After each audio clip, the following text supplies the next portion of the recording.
नमस्कार मंडळी, कसे आहात? मजेत ना? आपण बघत आहात सुमन्स मॅजिक. आज मी तुम्हाला हिवाळ्यात पीठ कसं फर्मेंट करायचं. तर बऱ्याच वेळा बऱ्याच जणांचं हिवाळ्यात पीठ फर्मेंट होत नाही.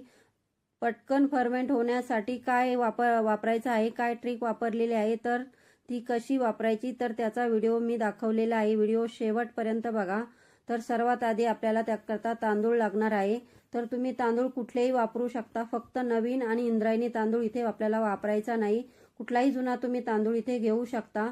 इथे मी रेशनचा तांदूळ घेतलेला आहे. तर इथे मी 3 वाट्या तांदूळ रेशनचे घेतलेले आहे. तर ते आपल्याला स्वच्छ निवडून घ्यायचे आहे, कारण रेशनच्या तांदळात भरपूर घाण असते. आणि एक वाटी इथे मी उडदाची डाळ घेतलेली आहे. ज्या वाटीने आपण तांदूळ मोजले आहे ना, त्याच वाटीने आपल्याला डाळ सुद्धा घ्यायची आहे. आणि इथे मी 1 चमचा मेथीचे दाणे. तर मेथीच्या दाण्यांमुळे सुद्धा इडलीचं पीठ फुगण्यासाठी मदत होते. आणि जेव्हा तुम्ही इडल्या खातात ना, तर गॅस सुद्धा होत नाही आपल्याला पोटामध्ये. तर त्याचे 2 फायदे आहे मेथीचे दाणे टाकण्यासाठी. तर दोन्ही आपल्याला एकत्रच भिजवून घ्यायचं आहे. बरेच लोक वेगवेगळे भिजत घालतात, तर मी एकत्रच भिजत घातलेलं आहे. आता इथे आपल्याला 2 ते 3 पाण्याने धुतल्यानंतर इथे गरम पाण्याचा वापर करायचा आहे. तर हिवाळ्यामध्ये गरम पाण्यात जर तांदूळ भिजत घातले ना, तर ते लवकर दळायला सुद्धा येतात आणि पीठ फुगण्यासाठी सुद्धा त्याची मदत होते. म्हणून आपल्याला इथे कोमट पाण्याचा वापर करा. खूप गरम पण नाही आणि खूप थंड पण नाही, किंचित कोमट असं पाण्यामध्ये आपल्याला हे तांदूळ 5 ते 6 तास भिजत टाकायचे आहे. समजा तुम्हाला संध्याकाळी दळायचे असेल तर तुम्ही हे सकाळी भिजत टाका, किंवा तुम्हाला सकाळी दळायचे असेल तर रात्री भिजत टाका. तर बघा, मी संध्याकाळी हे दळण्यासाठी मी भिजत टाकले होते. तर 5 ते 6 तासानंतर आपले हे तांदूळ चांगल्यापैकी आता इथे भिजले आहे. जर तुम्हाला आठवण राहिली नाही तरी हे तुम्ही 4 तासात सुद्धा हे तांदूळ भिजत घालू शकता. जर अशा गरम पाण्यात टाकले तर पटकन भिजल्या जातात. आता इथे मिक्सरच्या भांड्यात आपल्याला हे तांदूळ दळून घ्यायचे आहे. तर बरेच लोक काय करतात की थोडंसं जाडसर ठेवतात, पण आपल्याला जितकं शक्य होईल तेवढं बारीक असे दळून घ्यायचं आहे. आणि जे पाणी आपण भिजत घातलं होतं ना, तर तेच पाणी यामध्ये दळण्यासाठी वापरायचं आहे. वेगळं पाणी घ्यायचं नाही, थंड पाणी टाकायचं नाही यामध्ये, म्हणजे त्यामुळे सुद्धा पीठ फुगण्याला मदत होते. असे पीठ फुगण्यासाठी भरपूर कारणं असतात. तर बघा, अशा हातावर घेऊन बघायचे, अगदी कणी राहिली नाही पाहिजे. तर अशा प्रकारे आता आपण सर्व तांदूळ आहे ना हे दळून घेणार आहेत. आणि इथे आपल्याला हे कुकरमध्ये टाकायचे आहे. तर कुकरमध्येच आपल्याला हे फर्मेंट करण्यासाठी ठेवायचे आहे. तर हिवाळ्यामध्ये शक्यतो कुकरमध्ये, किंवा जर तुम्हाला कुकरमध्ये ठेवायचं नसेल, पातेल्यात जर ठेवायचं असेल ना, तर त्यासाठी सुद्धा एक ट्रिक सांगणार आहे मी तुम्हाला. तर अशा पद्धतीने आपलं आता सर्व पीठ दळून झालेलं आहे. आता पीठ आपल्याला 4 ते 5 मिनिटं चांगलं फेटून घ्यायचं आहे. तर इथे तुम्ही बघू शकता, तर एकदम परफेक्ट असं. आता वरतून सुद्धा तुम्हाला पाणी वगैरे घालायची गरज नाही. गरज पडल्यास तुम्ही इडली करायच्या वेळेस सुद्धा यामध्ये थोडंसं पाणी टाकू शकता. पण आता जेवढं दळलेलं आहे ना, तसंच पीठ ठेवायचं आणि शक्य होईल तेवढं जास्त वेळ फेटून घ्या, म्हणजे पीठ गरम होतं आणि गरम झाल्यामुळे पीठ फर्मेंट होण्यासाठी मदत होते. जेवढं तुम्ही पीठ फेटाल ना, तर तेवढं तुमच्या इडल्या पण हलक्या होतात. तर अशा प्रकारे मी 4 ते 5 मिनिटं चांगलं पीठ हे फेटून घेतलेलं आहे. यामध्ये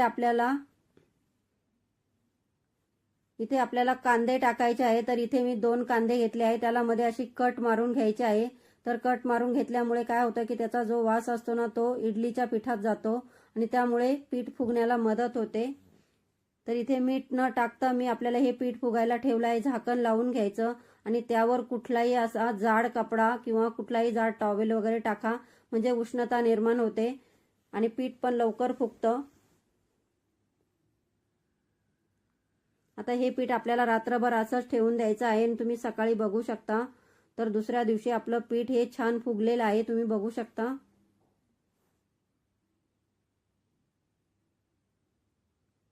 तर असं पीठ छान हलकं झालेलं आहे आणि इडल्या केल्यानंतर तुम्हाला कळणार नाही. जे कांदे आहे ना, तर ते आता आपल्याला कांदे काढून घ्यायचे आहे. आणि त्यानंतर आपल्याला चवीनुसार त्यामध्ये जर तुम्हाला सर्वच करायचं असेल तर तुम्ही सर्व याच्यात मीठ टाका, किंवा तुम्हाला बाकीचं ठेवून द्यायचं असेल तर बाकीचं अर्ध्या याच्यात मीठ टाका, आणि जेवढं करायचं असेल ना तर तेवढ्याच याच्यात मीठ टाका. तर मी पूर्णच वापरणार होते म्हणून मी सगळ्या याच्यात मीठ टाकून घेतलेलं आहे. आणि आता मीठ टाकल्यानंतर पुन्हा आपल्याला फेटून घ्यायचं आहे. तर पुन्हा फेटून घेतल्यामुळे पीठ अगदी हलकं होतं. इडलीच्या पिठाची प्रोसेसच अशी आहे की जेवढं तुम्ही त्याला फेटाल ना तर तेवढं इडल्या तुमच्या हलक्या होतात.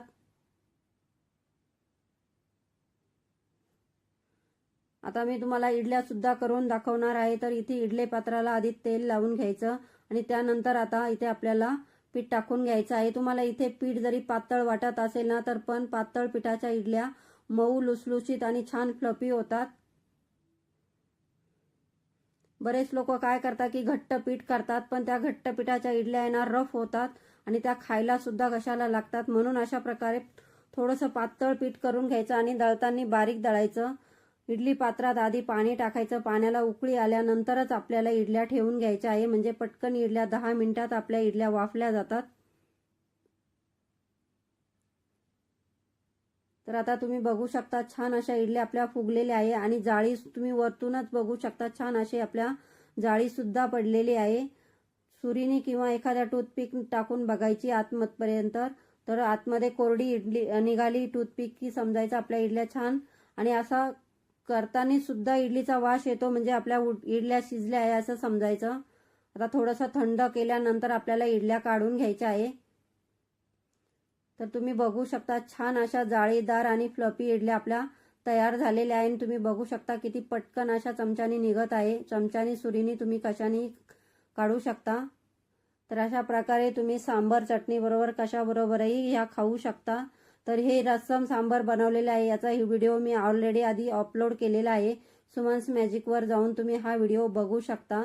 आता बघा मी तोडून सुद्धा तुम्हाला दाखवते. छान अशा जाळीदार फ्लफी आणि मस्त फुगलेल्या आहे. तर अशा हे पिठाची आयडिया तुम्हाला कशी वाटली हे मला कमेंट करून नक्की सांगा. आणि चॅनलवर जर नवीन असाल तर प्लीज माझ्या चॅनलला सबस्क्राईब करा, म्हणजेच असे साधे सोपे आणि झटपट असे होणारे माझे व्हिडिओ आहे. व्हिडिओ बघितल्याबद्दल थँक्यू, धन्यवाद.